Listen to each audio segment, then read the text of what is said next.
रजत जी, आपका क्या ख्याल है दिव्या के लिए?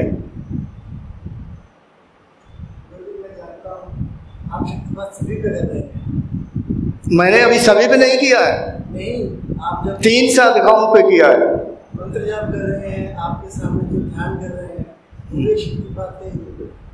हाँ, यह बात सही। इन्होंने कहा कि मैं सभी पर शक्तिपात कर रहा हूं, यही सत्य है। चलो कोई बात नहीं, शायद उन्हें कुछ साधकों को होता है जब तक अंगूठा टच ना करो तब तक शायद उन्हें मान्य नहीं होता है, स्वीकार नहीं होता। प्रणाम गुरुजी। प्रणाम। मुझे शक्तिपात की शक्ति का अनुभव अभी थोड़ी देर पहले ही हुआ है। जब आप संगीता जी पे शक्तिपात कर रहे थे तो आप मेरी आंखें बंद थी, पर जब आपने ओम का उच्चारण किया तो मुझे आभास हुआ कि आप बगल में खड़े हैं, और मुझे ऐसा लगा कि जैसे आपके हाथ शायद पीछे की तरफ थे। तो उसी क्षण मुझे लगा कि मेरी पीठ बिल्कुल जैसे मशीन के गियर आगे नहीं बढ़ते, 1 2 3, उसी झटके में मेरी पीठ एकदम सीधी हो गई। और जो मुझे यहाँ दर्द हो रहा था, क्योंकि मैं बहुत लंबा नहीं बैठ पाती हूँ, तो वो दर्द भी गायब हो गया। सुन्न था परंतु पीड़ा नहीं थी। दूसरा प्रश्न जी, आप कानपुर से यहाँ तक क्यों आई और ये प्रेरणा किसने दी कि आपको यहाँ आना चाहिए? सत्य। इस बात का पूरा श्रेय मैं रजत को ही दूंगी गुरुजी, क्योंकि देखा रजत जी बड़े स्वार्थी निकले, फायदे के चक्कर में है। क्योंकि पिछली बार मैंने सभी साधक और साधकाओं पर शक्तिपात किया था पिछली बार, फिर दूसरा शिविर हुआ, उसमें तो स्पेशल ब्रांड में ज्यादातर 2-3 साधक रह गए जिनकी कुंडली जागृत नहीं, टोटल हो गए थे। कुंडली जागृत की मैंने, या पहले से भी कुछ साधकों की जागृत थी। तो इन्होंने क्या कहा कि फायदा ही फायदा है, फायदा ले लो। गुरुजी, ये एक क्षण या एक वार्तालाप की बात नहीं है, बहुत समय से, क्योंकि रजत की आप में बहुत श्रद्धा है, रजत आपके संपर्क में भी रहते हैं, और कहीं ना कहीं हम भी आपके संपर्क में रजत के थ्रू ही आए हैं, और बहुत मान है आपका, बहुत सम्मान करते हैं, और वाकई में विश्वास है पूरा। तो कहीं ना कहीं जब कोई चीज़ आपके सामने प्रत्यक्ष होती है तो आप, ऐसा हो ही नहीं सकता कि आप विश्वास ना करें। हम भी आपसे गुरुजी संपर्क में रहे ही हैं। रजत ने और को और क्या क्या सिखाया? सबसे पहले तो मैं सभी को एक फैक्ट बताना चाहूँगी कि थोड़े समय पहले मेरा वज़न काफ़ी था। I was around 75 kgs।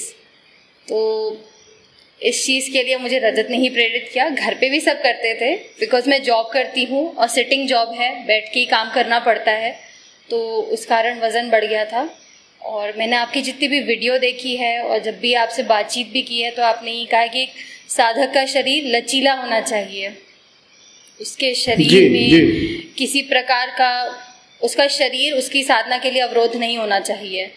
तो गुरुजी, सबसे पहले मैंने अपना वज़न घटाया, जिससे मैं आराम से आसन में बैठ पाऊँ और पीठ सीधी कर सकूँ, क्योंकि कंप्यूटर के सामने काम करते करते पीठ अपने आप ही एक आर्च में बन जाती है।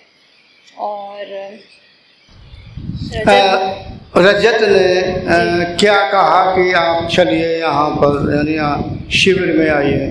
मेरे को भी पता था, रजत ने भी कहा था कि चलो, कुछ खोने को नहीं है पर पाने को बहुत कुछ है। There's nothing to lose, everything to gain। तो और मैं काफ़ी समय से कोशिश कर रही थी कि किसी तरह से एक सही ढंग से, एक सही चैनल से योग से जुड़ सकूं, तो इस शिविर से अच्छा मौका नहीं था मेरे लिए। इसका अर्थ मैं क्या समझूं कि कुछ खोने को नहीं है, इसका ये भी अर्थ होता है, निकलता है कि सब कुछ पाना ही है, इसलिए चलो। नहीं, सब कुछ पाना नहीं कहते, कुछ खोने को है ही नहीं तो यानी पाना, ऐसा ना समझो।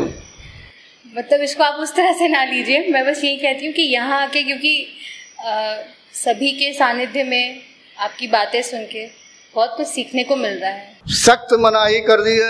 रजत, मैं तुम्हें कुछ विधि बता रहा हूँ, अगर तुमने अपने को कुछ किया तो मैं बर्दाश्त नहीं। और ये बात मैंने मीनाक्षी को भी बोला था, खैर वो खरी उतरी, उसने अपने पापा या मम्मी को कोई सहायता नहीं पहुंचाई। अध्यात्म में कोई शारीरिक रिश्ता नहीं, कोई पराया नहीं, सभी अपने। ईमानदारी, सत्य ही श्रेष्ठ है। अभी पहला पाठ सत्य का पढ़ाया, पता नहीं कभी सत्य का पाठ पढ़ा कि नहीं पढ़ा, पीएचडी तो पूरी हो गई, मगर ये पाठ मैंने क्योंकि पढ़ा नहीं था तो फिर 1 2 3 सच का तो पाठ पढ़ा है, लेकिन सत्य का इतना पहले अगर पढ़ा होता तो मेरी बात आपको बताई होती, शायद आप ना आती। कोई बात नहीं दिव्या जी, ये लड़की बहुत ही अच्छी है, मेरे संपर्क में बहुत मतलब कई साल हो गए। और जो वीडियो शुरुआत के हैं जिनमें पीछे जो हरा पर्दा सा दिखाई देता है, तो कानपुर IIT मीडिया सेंटर का वहाँ पर किया था, और उन वीडियो का श्रेय इस लड़की को ही जाता है। इसकी सिफारिश से ही वहाँ पर समय निकला, और वो जो FM रेडियो स्टेशन है उसी स्टूडियो के अंदर वो वीडियो बनाए गए, और सारी एडिटिंग उस समय रजत जी को नहीं आती थी, और इसी ने करवाई सिफारिश करके। बाद में रजत जी ने स्वयं एडिटिंग सीखी, और वर्तमान जो आ रहे हैं वीडियो तो सारा काम रजत जी देख रहे हैं। Thanks for watching. Remember to like, comment and subscribe.